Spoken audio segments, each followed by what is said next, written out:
ನಮಸ್ಕಾರ ಎಲ್ಲರಿಗೂ. ನಮ್ಮ ಕೂಡಲಸಂಗಮ ಜಾತ್ರೆ ಇದೆ 2026 ಇದೆ ಏಪ್ರಿಲ್ 7ನೇ ತಾರೀಕು. ಬಾಗಲಕೋಟೆಯಿಂದ ಬಂಗಾರದ ಕಳಸ ತಗೊಂಡು ಪಾದಯಾತ್ರೆ ಮಾಡಿಕೊಂಡು ಕೂಡಲಸಂಗಮಕ್ಕೆ ಬರ್ತಾರೆ. ರಥ ನೋಡ್ಬೋದು. ರಥವನ್ನು 5 ಸುತ್ತು ಹಾಕುತ್ತಾರೆ. ಬಂಗಾರದ ಕಳಸವನ್ನು ತಗೊಂಡು ಎಷ್ಟು ಜನ ಕೂಡಿದ್ದಾರೆ ನೀವು ನೋಡ್ಬೋದು. 5 ಸುತ್ತು ಹಾಕಿ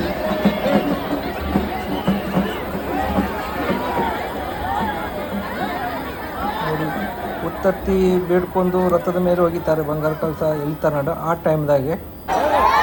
ಈಗ ಬಂಗಾರ ಕಳಸವನ್ನು ಮೇಲೆ ಅಗಡಿ ಹಾಕಿದ್ದಾರೆ. ಈಗ ಉತ್ತತ್ತಿ ಬೇಡ್ಕೊಂಡು ರಥದ ಮೇಲೆ ಹೋಗಿದ್ದಾರೆ. ರಥ ಎಲ್ಲಕ್ಕೆ ಸ್ಟಾರ್ಟ್ ಮಾಡಿದ್ದಾರೆ ನೋಡಿ. ಉತ್ತತ್ತಿ ಹೋಗಿದ್ದಾರೆ ಮೇಲೆ. ಜನ ಭಾಳ ಮಂದಿ ಕೂಡಿದ್ದಾರೆ.